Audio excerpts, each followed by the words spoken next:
Halo teman-teman semuanya, selamat datang kembali di channel ini. Jumpa lagi dengan saya Vicky Himpung. Bagaimana kabar kalian semuanya? Aku berharap teman-teman semuanya selalu dalam keadaan yang sehat. Ya, kembali lagi kita akan sama-sama membahas cuplikan video menarik tentang perpolitikan hari ini. Apa saja yang layak untuk kita bahas di sini. Dan aku berharap teman-teman semua bisa menambah informasi dan bisa teredukasi dengan cuplikan-cuplikan video yang akan saya tampilkan. Dan tanpa perlu banyak basa-basi lagi, kita akan segera bahas videonya satu persatu. Yang Mas pertamanya, Gibran antusiasnya perhatiannya terhadap UMKM luar biasa. Dibuktikan dengan apa? Diboyong UMKM dari kota Solo, lebih dari 1.200 item dibawa ke Paris, Prancis untuk dipasarkan dan dikenalkan di dunia. wow. Luar biasa nggak? Kota Solo mendapatkan penghargaan kota terbersih, kota yang luar biasa bersih. Mendapatkan penghargaan karena sistem kesehatannya dapat dijangkau oleh masyarakat. Ini luar biasa. Kalau sudah berhasil di kota Solo, kenapa ini tidak dinasionalkan? Setuju? Kalau sudah berhasil di kota Solo, kenapa ini tidak dinasionalkan? Itulah luar biasanya Mas Gibran. Mendengarkan apa yang dikatakan oleh Bapak ini, saya mempunyai sikap yang sangat-sangat optimis.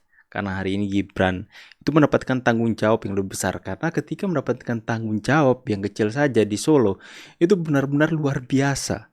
Perubahan yang dibawa oleh Pak Gibran benar-benar memberikan support yang luar biasa kepada pelaku usaha UMKM, yang dimana itu benar-benar akan berdampak dalam kesejahteraan sosial di tengah-tengah masyarakat tersebut.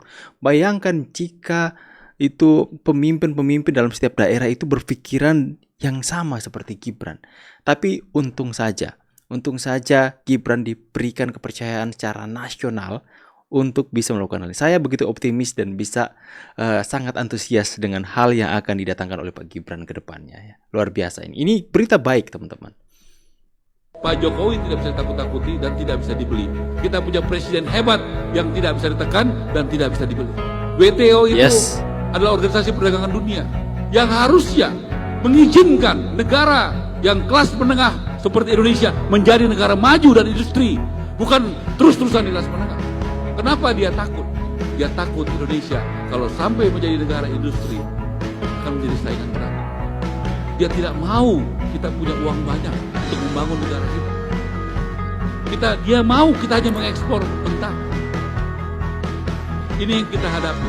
Jangan berpikir ya, tadi Pak Bayu katakan Finlandia, Inggris, Amerika memproteksi negaranya puluhan tahun lalu. Kenapa kita nggak boleh?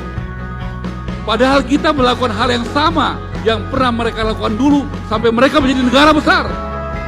Dan sesudah mereka besar, mereka bilang nggak boleh proteksi. Kenapa? Kecuali proteksi itu untuk segelintir orang. Ini untuk kepentingan bangsa. Jadi saya memilih bersama dengan Bapak Jokowi dalam ini pilihan orang setia berikutnya ke depan. Beda dengan Ahok ya. Ini orang setia ya. Prabowo Gibran. Ya, mungkin mereka heran. Jokowi terlihat mudah ditaklukkan, mudah dibeli. Tapi kok Pak Jokowi garang ya orangnya. Mereka pasti kewalahan menghadapi Pak Jokowi. Nah, orang ini benar-benar anugerah yang didapatkan oleh Indonesia ya. Mereka berusaha untuk menekan Indonesia karena selama ini mereka menikmati kekayaan luar biasa banyaknya dari sumber daya alam kita. Dan mereka tidak mau kita menjadi negara maju, teman-teman. Karena kita akan menjadi saingan berat mereka. Satu-satunya cara hentikan ocehan Hasto, jangan pilih bakal calon kepala daerah yang diusung PDIP. Nah, lo hati-hati lo Pak Hasto. Gak usah bikin-bikin ulah terus, Pak. Ini bisa-bisa berdampak buruk kepada bakal calon kepala daerah yang diusung PDIP.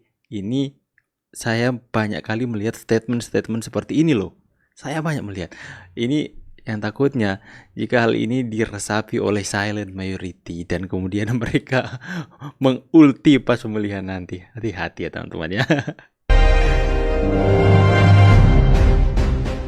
Kebijakan kebanggaan Presiden Joko Widodo kini menghadapi serangan baru bro dari dunia internasional.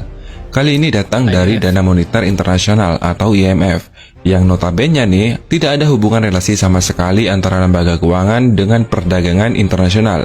IMF tiba-tiba mengeluarkan pernyataan bahwa Indonesia perlu mempertimbangkan penghapusan secara bertahap kebijakan larangan ekspor nikel dan tidak memperluas untuk ke komoditas lain. IMF juga meminta agar program hilirisasi di Indonesia dikaji ulang, terutama dari sisi analisa biaya dan manfaat. Menurut lembaga internasional pemberi hutang tersebut, kebijakan hilirisasi justru merugikan Indonesia.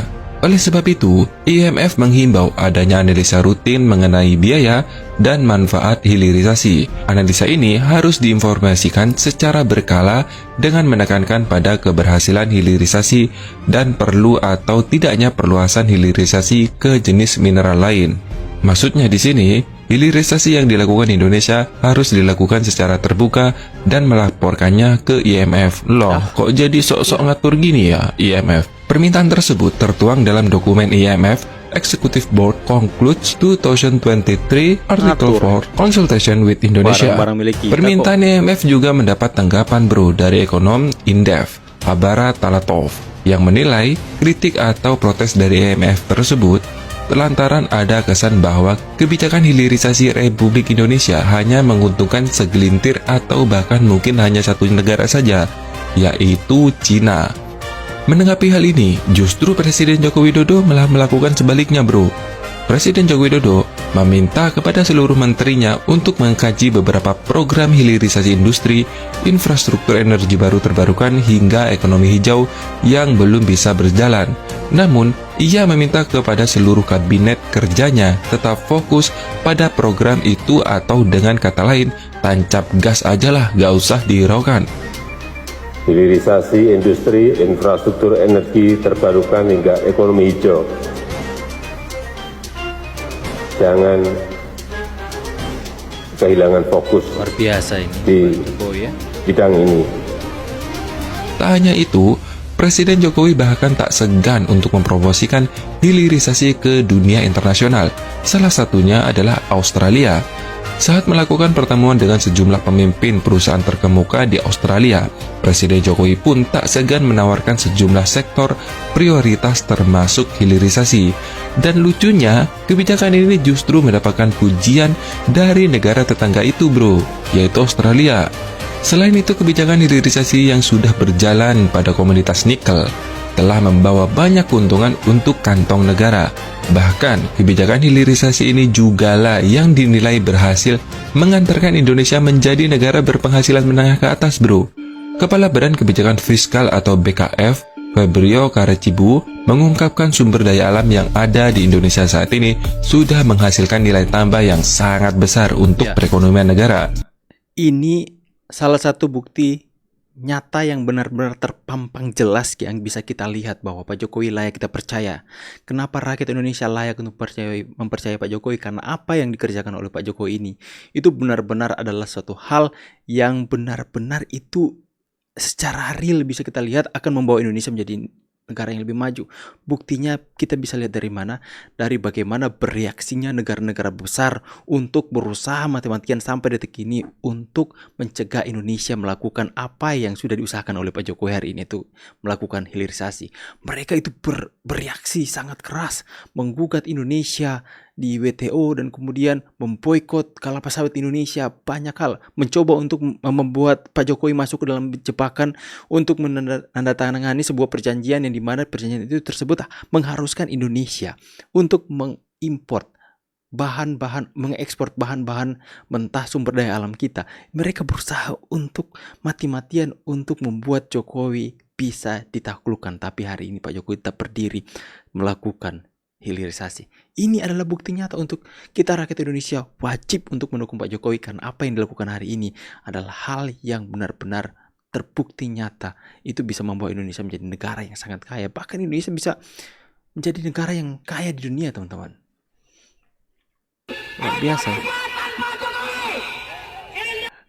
Indonesia tanpa Jokowi. Indonesia tanpa kalian aja. Indonesia tanpa Jokowi. Kalian bisa lihat apa yang sudah Pak Jokowi lakukan untuk Indonesia, mati-matian melawan kekuatan-kekuatan besar. Dan mereka ini apa? Ya, Indonesia tanpa kalian. Ya, Indonesia tanpa kelompok kalian lebih aman. Kenapa saya katakan demikian?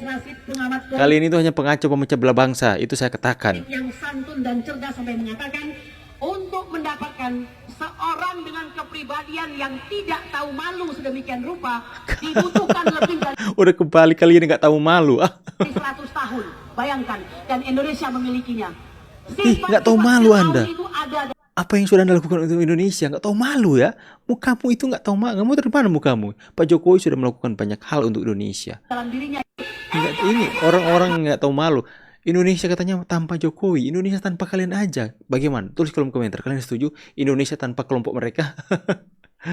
Tolong bupati wali Semoga kota pemimpin selanjutnya memiliki ketegasan gubernur seperti Pak Jokowi. sering-sering masuk pasar, cek betul di lapangan apakah data yang diberikan itu sesuai dengan fakta-fakta di lapangan. Jangan sampai udah nggak musim lagi sekarang ini yang bawaan ABS, Pak, baik Pak, nggak ada yang naik Pak, harga stabil Pak. Saya cek langsung lapangan. Dan tolong bupati wali Presiden seperti ini yang mengerti kondisi rakyat di bawah. Karena apa? Karena sering belusukan teman-teman ya. Kapan lagi kita punya presiden seperti ini? Luar biasa sekali. Saya begitu senang dengan Pak Jokowi ini, teman-teman. Kami adalah majikan kalian. Kami adalah pemilik bangsa. Kami adalah pemilik kedaulatan Indonesia. Astaga. Saudara, kami datang pada sore hari. Dengar? Kami adalah majikan. Kami adalah pemilik bangsa. Kalau dengar begini kamu dianggap budak dan tamu di tanah sendiri. Bagaimana menurut kalian? Pantas gak imigran ini bicara seperti ini? Astaga. Kalian dengar baik-baik. Mereka menganggap diri mereka majikan kita. Mereka menganggap diri mereka itu pemilik kedaulatan bangsa. Masuk di akal gak teman-teman? Luar biasa. Kami adalah majikan kalian. Kami adalah pemilik bangsa. Kami adalah pemilik kedaulatan Indonesia. Karena saudara, kami datang pada sore hari. Aduh, saya nggak mau buka kolom komentar karena masyarakat ini pada emosi semua sampai kata-kata kotor keluar. Saya nggak mau buka kolom komentarnya teman-teman ya, emosi semuanya. Aduh, teman-teman. Nggak bisa lagi Gerap ya. kita kayak dulu-dulu memakai istilah-istilah yang absurd. Pengembangan. Apa itu pengembangan? Penguatan. Apa itu penguatan? Apa itu penguatan? Pemberdayaan. Apa itu pemberdayaan? Harus to the point apanya? Apanya? Harus taktis apanya? Yes. Untuk membawa kapal besar Indonesia menggapai cita-cita Indonesia Emas 2045. 45. Jadi rencana taktis, visi taktis, strategi besar tapi strategi yang taktis, kemudian berani mengeksekusinya. Sekali lagi, untuk membawa kapal besar bangsa Indonesia menggapai cita-cita Indonesia Emas 2045 menjadi 5 besar ekonomi dunia. Peluangnya ada, hitung-hitungannya saya sudah dengar semuanya. Dari Bappenas saya sudah dengar kalkulasinya, dari McKinsey saya sudah dengar hitungannya.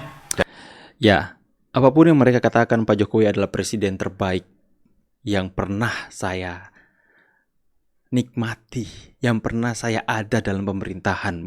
Bukan berarti saya ada dalam pemerintahan, yang pernah saya tahu berada dalam pemerintahan Indonesia, kepemimpinan Indonesia, teman-teman ya. Jadi saya melihat, umur saya sekarang ya 35 tahun, teman-teman ya. Dan tentu saja saya sudah merasakan adanya kepemimpinan dari zaman Pak Soeharto tentunya ya. Saya sudah tahu Presiden Soeharto itu siapa ya. Saya ada dalam era di mana Presiden Soeharto memimpin dan kemudian berganti ke presiden-presiden selanjutnya, saya ada. Bukan saya mengatakan bahwa presiden yang sebelumnya itu tidak baik, baik semuanya. Tapi menurut saya yang terbaik Pak Jokowi ya. Tentu saja saya tidak ada di era Pak Soekarno, jadi saya tidak merasakan kepemimpinannya. Dan ini luar biasa sekali. Di era Pak Jokowi itu benar-benar Eropa kepanikan setengah mati. Karena mereka pertama anggap remeh.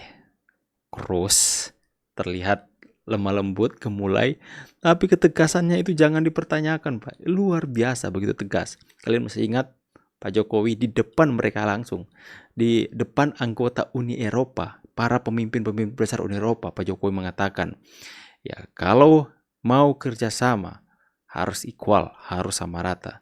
Tidak ada satu negara yang menganggap negara yang satu lebih besar dari negara yang lain. Harus ada yang namanya kesetaraan. Di depan mereka langsung Pak Jokowi mengatakan hal itu. Makanya saya salut kepada Pak Jokowi sampai hari ini. Bagaimana pendapat kalian? Tulis di kolom komentar. Saya pamit dulu. See you on the next video and God bless you. Bye.